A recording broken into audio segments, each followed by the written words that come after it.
کہ اسلامی لحاظ سے 10 محرم کا دن اللہ کے شکر کا دن ہے. کیوں؟ اس دن کیا ہوا تھا؟ اللہ تبارک و تعالیٰ نے موسیٰ علیہ السلام اور ان کی قوم کو فرعون اور اس کے حواریوں سے نجات دی تھی. تو موسیٰ علیہ السلام نے اس دن کو بطور غم منایا یا بطور شکر منایا؟ بطور شکر کے منایا. اور شکر کے طور پہ انہوں نے بنگڑا نہیں ڈالا، جلوس نہیں نکالے، چراغاں نہیں کیا اور وہ جھنڈیاں نہیں لگائیں، بلکہ اس دن روزہ رکھا. تو پہلے نمبر پہ اس دن کو بطور شکر منانا ہے، دوسرے نمبر پہ شکریہ کیسے ادا کرنا ہے؟ روزہ رکھ کر. اور نبی صلی اللہ علیہ وسلم نے کہا کہ میں موسیٰ علیہ السلام کا زیادہ حقدار ہوں، یہودیوں سے زیادہ میرا ان سے تعلق بنتا ہے. آپ نے بھی اس دن کا روزہ رکھا اور روزہ رکھنے کا حکم دیا. لیکن فوت ہونے سے پہلے آپ نے فرمایا کہ اگر آئندہ سال رہا تو 9 محرم کا روزہ رکھوں گا تاکہ یہودیوں کی موافقت نہ ہو بلکہ مخالفت ہو. تو کہنے کا مطلب یہ ہے کہ یہ دن روزہ رکھنے کے ہیں، اللہ کا شکر ادا کرنے کے ہیں.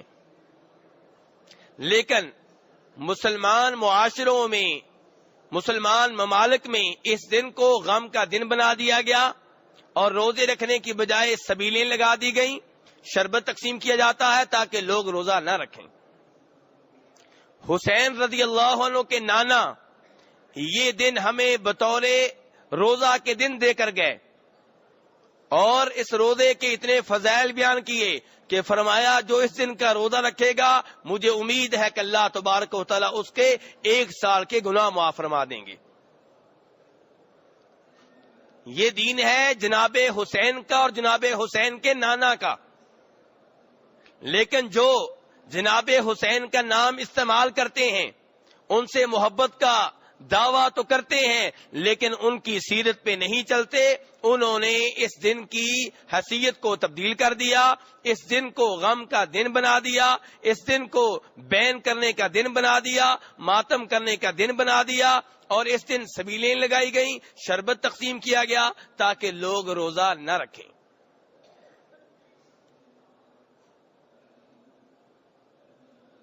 میرے بھائی، یہ عظیم دن جس دن روزہ رکھنا ہوتا ہے اور روزے دار سے شریعت کا تقاضا کیا ہے، مطالبہ کیا ہے کہ یہ تمہارے روزہ رکھنے کا دن ہے، کیا کرو؟ بڑے وقار کے ساتھ یہ دن گزارو. فَإِذَا كَانَ يَوْمُ صَوْمِ أَحَدِكُمْ فَلَا يَرْفُثْ وَلَا يَصْخَبْ، کہ جب روزے کا دن ہو شور شرابہ نہیں کرنا، شور شرابہ نہیں کرنا، کسی سے لڑائی جھگڑا نہیں کرنا اور جھوٹ وغیرہ نہیں بولنا، بلکہ اگر تم سے کوئی لڑے تو آگے سے کہہ دینا انی صائم، میں تو روزے کی حالت میں ہوں. لیکن افسوس کے ساتھ کہنا پڑ رہا ہے کہ سال کے 360 دنوں میں سے جتنے زیادہ جھوٹ اس دن بولے جاتے ہیں کسی اور دن نہیں بولے جاتے. جھوٹی روایات گھڑی گئیں، بیان کی جاتی ہیں، لوگوں کو رونے پہ مجبور کیا جاتا ہے، جھوٹ بول بول کر، جھوٹے قصے گڑ گڑ کر اور ظلم و ستم کی وہ داستانیں بیان کر کے جو نہیں ہوئی، جن کا اس زمین کے اوپر کوئی ذکر نہیں ملتا، لیکن ان لوگوں نے وہ گڑھ لی اور بیان کی جاتی ہیں. اور یہاں میں ان حضرات سے جو اپنے آپ کو سنی کہتے ہیں، صحابہ کرام کو ماننے والے ہیں، خلفائے راشدین کو ماننے والے ہیں، ان سے کہتا ہوں کہ جھوٹی روایات سے آپ بھی توبہ طیب ہو جائیں تاکہ آپ ان کو بھی جھوٹی روایات سے روک سکیں. اگر آپ وسیلے کے نام پہ اور دیگر آپ سسم کی قبر کے نام پہ جھوٹی روایات کو بیان کرتے رہے، اپنی کتابوں میں ذکر کرتے رہے، ممبر و محراب پہ ذکر کرتے رہے، آپ 10 بیان کریں گے، 50 بیان کریں گے، آپ ان کو پھر 5000 جھوٹی روایات سے نہیں روک سکتے. وہ کہیں گے جس وجہ سے تم ایک جھوٹی روایت بیان کرتے ہو اسی وجہ سے ہم 5000 بیان کرتے ہیں. جب تمہاری ایک روایت مانی جا سکتی ہے تو ہماری کیوں نہیں مانی جا سکتی؟ جب تم نبی صلی اللہ علیہ وسلم کی قبر کی زیارت کے نام پہ جھوٹی روایات کو بیان کرتے ہو، گڑھتے ہو، ممبر و محراب پہ ذکر کرتے ہو اور سمجھتے ہو کہ اس میں نبی صلی اللہ علیہ وسلم کی شان ہے، آپ کی قبر کی شان ہے، تو ہم جناب حسین کے نام پہ، جناب علی کے نام پہ، آل بیت کے نام پہ جھوٹی روایات کیوں نہیں بیان کر سکتے؟ میرے بھائی اصول ایک ہی رہے گا، نہ ہم جھوٹی روایات بیان کریں نہ ان کو بیان کرنے دیں، کیونکہ فرمایا تھا نبی صلی اللہ علیہ وسلم نے، من کذب علی متعمدا فلیتبوأ مقعدہ من النار، جو میرے ذمے جان بوجھ کے وہ بات لگائے جو میں نے نہیں کہی، اس کا ٹھکانہ جہنم ہے۔ اس لیے جھوٹی روایات سے دور رہیں۔ تو میرے بھائی مسئلہ یہ ہے کہ فرمایا تھا نبی صلی اللہ علیہ وسلم نے کہ لیس منا من لطم الخدود وشق الجیوب ودعا بدعوى الجاہلیہ، وہ ہم میں سے نہیں ہے۔ اللہ کے رسول کیا کہہ رہے ہیں؟ وہ ہم میں سے لوگ اہل بیت کی طرف اپنی نسبت کرتے ہیں اور کام وہ کرتے ہیں جن سے اللہ کے رسول صلی اللہ علیہ وسلم بری ہیں، لا تعلق ہیں۔ اللہ کے رسول کہہ رہے ہیں وہ ہم میں سے نہیں ہے۔ کون؟ من لطم الخدود، جو اپنے رخسار پیٹے، وشق الجیوب، اپنے گریبان کو چاک کرے، ودعوا بدعوى الجاہلیہ، اور جاہلیت کے بول بولے۔ بخاری مسلم کی روایات میں سے ہے میرے بھائی یہ حدیث۔ اللہ کے رسول کہہ رہے ہیں وہ ہم میں سے نہیں ہے۔ اور جناب ابو موسیٰ اشعری رضی اللہ عنہ کے بیٹے بیان کرتے ہیں، یہ روایت بھی بخاری یا مسلم کی ہے، کہتے ہیں کہ میرے والد ابو موسیٰ اشعری جو کہ صحابی ہیں، بے ہوش ہو گئے اور ان کا سر ہمارے خاندان کی کسی عورت کی گود میں تھا۔ جب بے ہوش ہوئے، عورتوں نے سمجھا کہ شاید روح قبض کر لی گئی ہے، انہوں نے رونا شروع کر دیا، بین کرنا شروع کر دیا۔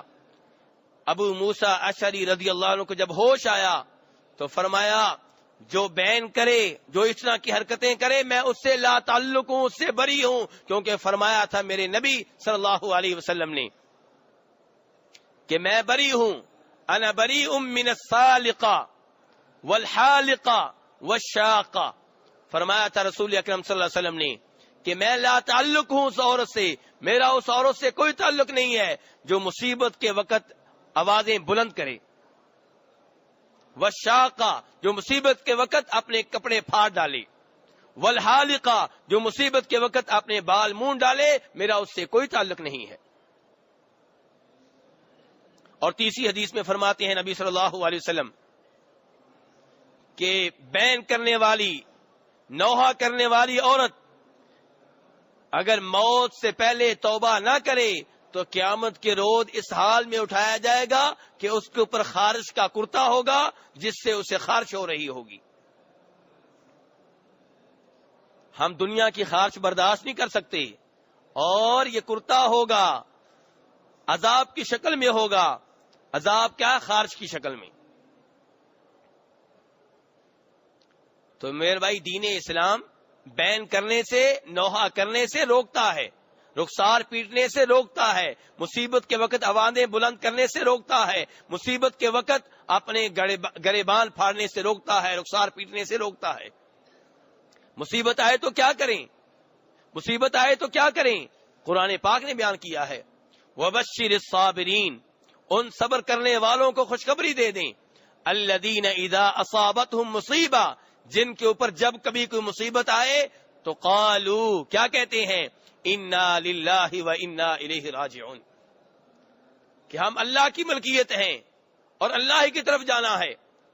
اولئک علیہم صلوات من ربہم ورحمہ، جو مصیبت کا استقبال اس انداز میں کرتے ہیں ان کے اوپر رب کی طرف سے رحمتیں نازل ہوتی ہیں۔ وَأُولَئِكَ هُمُ الْمُهْتَدُونَ، یہ ہے ہدایت پانے والے۔ یہ قرآن میں ہے میرے بھائی، کوئی یہ نہیں کہہ سکتا جھوٹی روایت ہے۔ جو مصیبت کا استقبال اس انداز میں کرتے ہیں ان کے اوپر رب کی رحمتیں نازل ہوتی ہیں، اور اللہ کہہ رہے ہیں یہ ہے ہدایت کے اوپر۔ ماتم کرنے والے ہدایت کے اوپر نہیں ہیں۔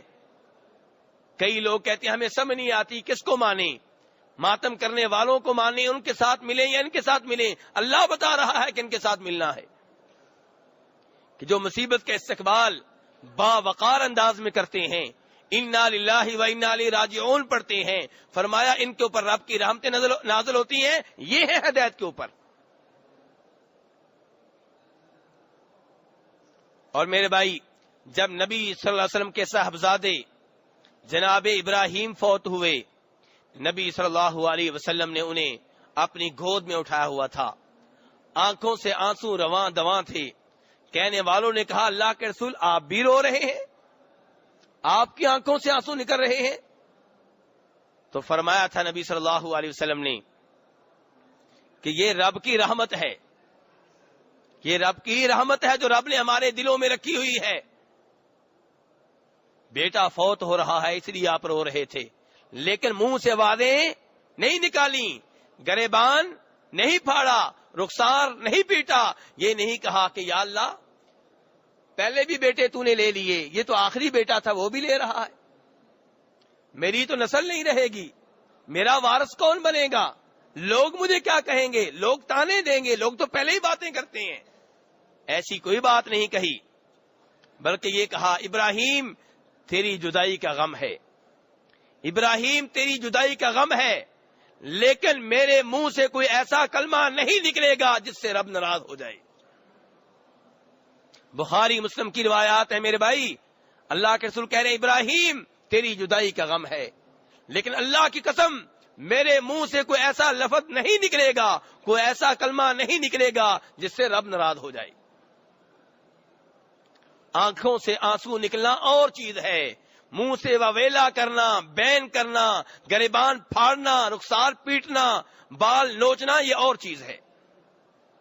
لیکن اب تو بات بہت آگے نکل گئی ہے، رخسار پیٹنے سے معاملہ کہیں آگے نکل گیا ہے، بال نوچنے سے معاملہ کہیں آگے نکل گیا ہے، اب معاملہ زنجیر زنی تک پہنچ چکا ہے، اب تو خون نکالا جاتا ہے۔ اور وہ جو عوام کو زنجیر زنی پہ مجبور کرتے ہیں، تلوار زنی پہ مجبور کرتے ہیں، خود ماتم کرتے ہیں تو صرف ہاتھوں سے، خون نکالا جاتا ہے تو غریب عوام کا، زخمی کیا جاتا ہے تو غریب عوام کو، ان کے سامنے ایسے ایسے قصیدے پڑے جاتے ہیں، ایسی ایسی مرثیہ نظمیں پڑی جاتی ہیں کہ وہ اپنا خون نکالنے پہ مجبور ہو جاتے ہیں، کیونکہ کہانی میں مرچ مسالہ اتنا لگایا جاتا ہے، جھوٹ اتنے داخل کیے جاتے ہیں کہ عوام یہ کام کرنے پہ مجبور ہو جاتی ہے۔ اس لیے میں اپنے آپ کو اس بات پہ مجبور پا رہا ہوں کہ صحیح حقیقت، صحیح واقعہ آپ کے سامنے رکھوں، ورنہ ایسے واقعات ذکر کرنے کی مجھے کوئی ضرورت نہیں تھی۔ لیکن مسئلہ یہ ہے، ایک طرف صحابہ کرام کی عزت کا مسئلہ ہے، ایک طرف خود آل بیت جناب حسین کی عزت کا مسئلہ ہے، تیسری طرف جناب حسین کے ساتھ جو معزز خواتین تھی ان کی عزت کا مسئلہ ہے، چوتھے نمبر پہ عوام کا مسئلہ ہے۔ اس لیے میں مجبور ہوں اس بات پہ کہ آپ کے سامنے واقعے کی حقیقت کو رکھوں۔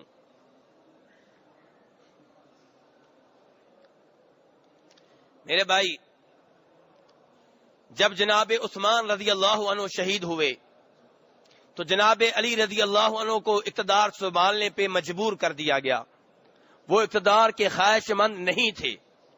جناب علی رضی اللہ عنہ ہمارے چوتھے خلیفہ،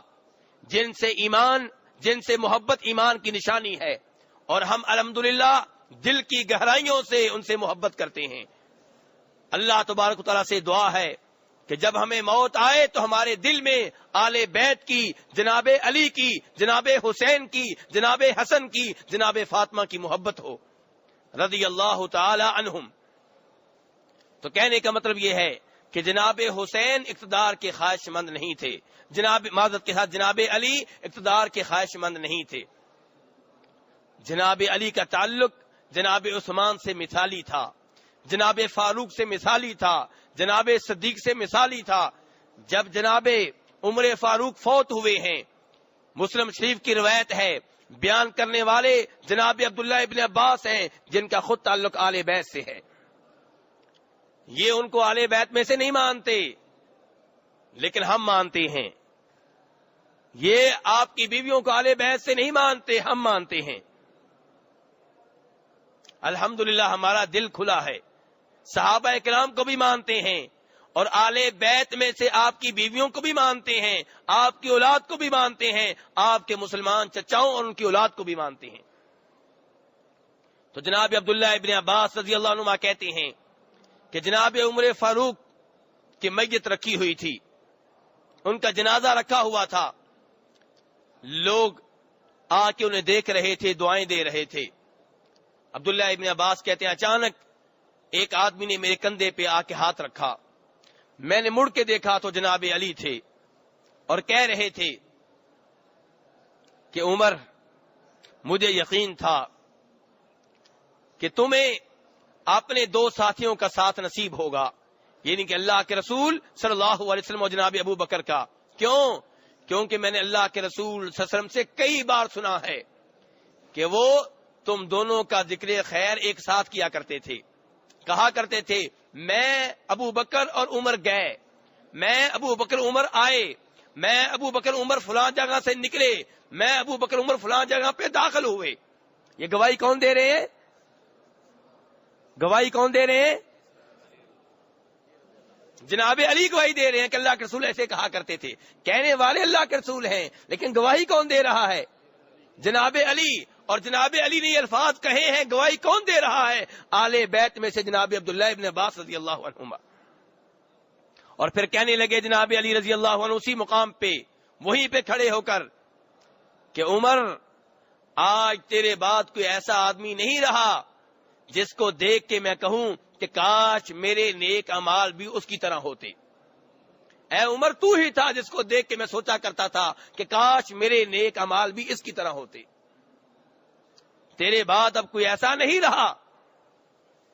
جناب عمر فاروق کی تعریفیں کون کر رہے ہیں؟ جناب علی رضی اللہ عنہ۔ تو جناب علی کا یہ تعلق ہے جناب صدیق سے، جناب فاروق سے، جناب عثمان سے۔ جب جناب عثمان رضی اللہ عنہ کو مظلومانہ شہید کیا گیا، اسی مسجد نبوی کے ارد گرد ان کا گھر تھا، جہاں ان کا محاصرہ کیا گیا، ان کا پانی بند کیا گیا۔ جناب حسین کے اوپر ظلم ہوا ہے، مظلومانہ انہیں شہید کیا گیا ہے، لیکن یاد رکھو جو ظلم جناب عثمان پہ ہوا ہے اس سے زیادہ ظلم جناب حسین پہ نہیں ہوا۔ جناب عثمان پہ ظلم زیادہ ہوا ہے۔ اگر دن منانے ہیں تو ان کا کیوں نہیں مناتے؟ جناب فاروق کو شہید کیا گیا، دن منانا ہے تو ان کا کیوں نہیں مناتے؟ رسول اکرم صلی اللہ علیہ وسلم سے زیادہ صحابہ کرام کو کس کی فوتگی کا غم ہے؟ اگر دن منانا ہے تو آپ کا کیوں نہیں مناتے؟ وہاں تو جس دن آپ فوت ہوئے ہیں اس دن کو بطور تہوار مناتے ہو، بطور جشن کے مناتے ہو، بطور یوم ولادت کے مناتے ہو۔ لیکن بہرحال ہم بدعت کا مقابلہ بدعت سے نہیں کریں گے۔ ہم ان لوگوں میں سے نہیں ہیں جو کہتے ہیں چونکہ 10 محرم کو چھٹی ہوتی ہے جناب حسین کی وجہ سے تو اس دن بھی چھٹی کرو جس دن جناب عثمان شہید ہوئے تھے، جناب فاروق شہید ہوئے تھے۔ نہیں، ہم بدعت کا مقابلہ بدعت سے نہیں کریں گے۔ ہم تو یہ کہیں گے نہ اس بدعت کو ایجاد کرو نہ اس بدعت کو باقی رہنے دو۔ تو بہرحال جناب عثمان کا جب محاصرہ کیا گیا، ان کا پانی بند کیا گیا، تو جناب عثمان کا دفاع کرنے والوں میں جو صحابہ کرام آئے ان میں جناب علی کے 2 بیٹے حسن و حسین بھی تھے رضی اللہ تعالی عنہما۔ وہ الگ بات ہے کہ جناب عثمان نے پسند نہیں کیا کہ ان کی وجہ سے خون خرابہ ہو، ان کی وجہ سے فتنہ و فساد ہو، ان کی وجہ سے لڑائی ہو، انہوں نے ان کو واپس بھیج دیا۔ لیکن کہنے کا مطلب یہ ہے کہ تعلق اتنا اچھا ہے کہ جناب علی رضی اللہ عنہ کے دونوں بیٹے حسن و حسین رضی اللہ عنہما جناب عثمان کا دفاع کرنے کے لیے تشریف لائے۔